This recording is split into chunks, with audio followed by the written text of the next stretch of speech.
नमस्कार मित्रांनो, तुमचं परत एकदा मनापासून स्वागत करतो मी या नवीन व्लॉगवर। तर हा आहे माझ्या सीरीजमधला दुसरा व्लॉग आणि आज मी आहे इंदोरमध्ये आणि इंदोरमध्ये आपण फिरणार आहोत काही फेमस टुरिस्ट स्पॉट। तर चला आता आपण जाऊया।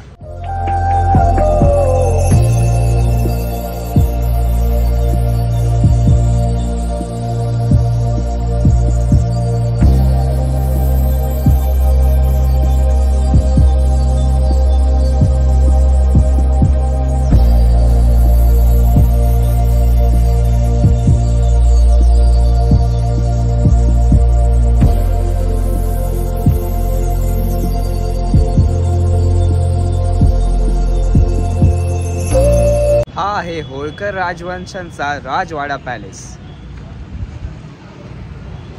या राजवाड्याचे बांधकाम 1747 मध्ये होळकर राजघराण्याचे संस्थापक मल्हारराव होळकर यांनी सुरू केले।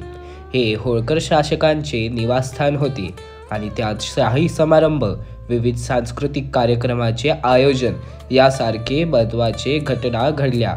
राजवाड्याची भव्य वास्तुकला ही राजघराण्याच्या भव्यतेचे प्रतीक आहे।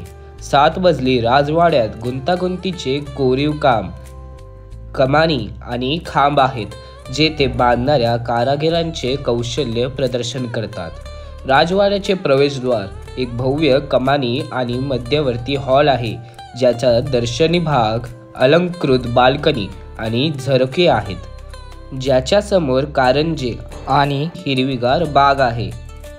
18व्या शतकातील हा राजवाडा केवळ शाही होळकरांचा समृद्ध सांस्कृतिक वारशाचा पुरावा नाही, तर शहराच्या वैविध्यपूर्ण इतिहासाचे प्रतिबिंब देखील आहे। त्याच्या आकर्षक इतिहासापासून ते त्याच्या चित्तथरारक वास्तुकलेपर्यंत येथे एक्सप्लोर करण्यासाठी बरेच काही आहे। पुण्यश्लोक अहिल्यादेवी होळकर या मल्हारराव होळकर यांच्या सून होत्या। अहिल्यादेवींचे पती खंडेराव होळकर यांचे 1754 मध्ये कुम्हेरेच्या लढाईत धारातीर्थी पडले। त्यांच्या मृत्यूनंतर सासरे मल्हाररावांनी अहिल्याबाईंना सती जाऊ दिले नाही। 12 वर्षांनंतर मल्हारराव होळकर हेही मृत्यू पावले। त्यानंतर अहिल्याबाई मराठा साम्राज्याच्या माळवा प्रांताचा कारभार बघू लागल्या। त्या लढाईत अहिल्यादेवी स्वतः सैन्याचे नेतृत्व करीत होत्या। पुढे त्यांनी तुकोजीराव होळकर यांची सेनापती म्हणून नेमणूक केली।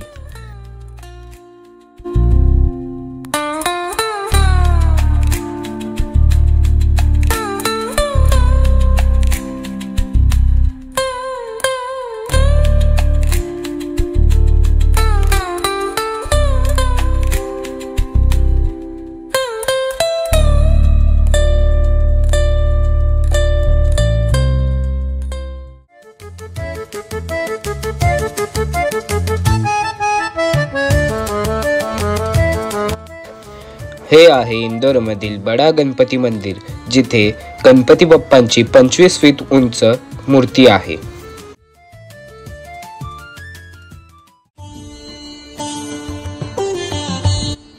इंदोरमधील शीश महल हा एक ऐतिहासिक वाडा आहे, जो त्याच्या आरशांच्या कामासाठी प्रसिद्ध आहे। हा वाडा इंदोर शहरातील इतवारिया बाजारात आहे आणि पांढऱ्या दगडांमध्ये सुंदरपणे बांधलेला आहे।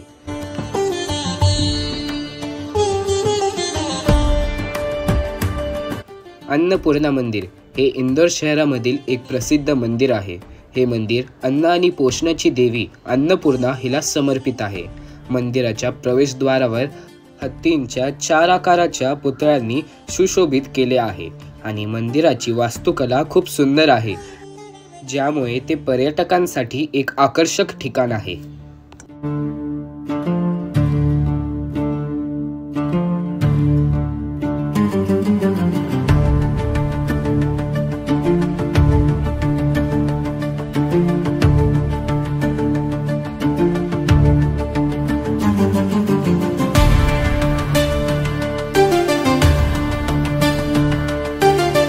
हे आहे इंदोरमधील माता वैष्णवी देवी यांचे मंदिर आणि हे मंदिर जम्मूमधील माता वैष्णवी देवी मंदिरासारखेच हुबेहूब बांधले आहे।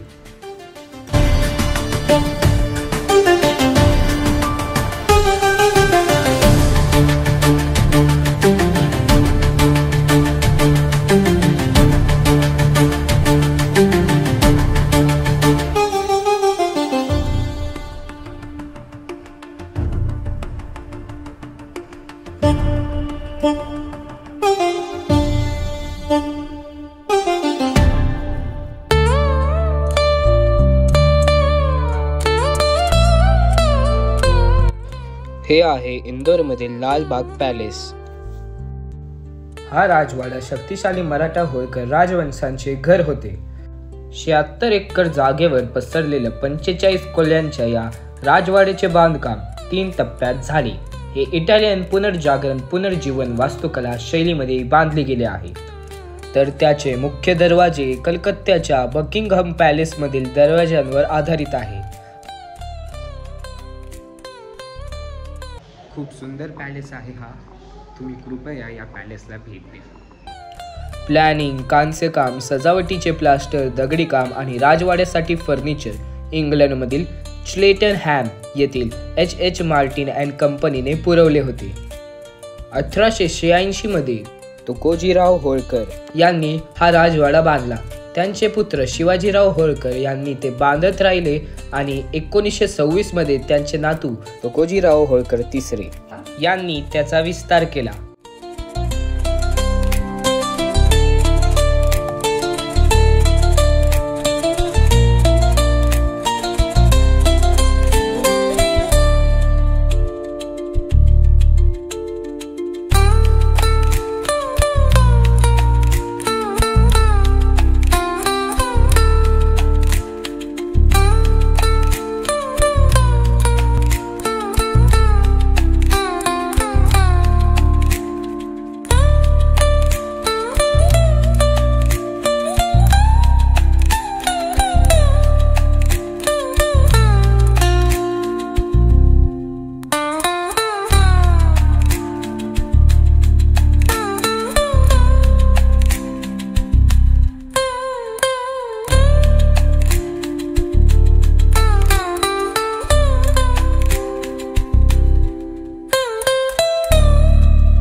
आता आम्ही पोहोचलो आहोत महेश्वरमध्ये आणि तुम्ही पाहू शकता तसा आहे महेश्वरचा परिसर. आणि महेश्वरमध्ये आम्ही पाहणार आहोत राजराजेश्वर मंदिर, पेशवा घाट आणि मागा आहे हा पुरातन किल्ला.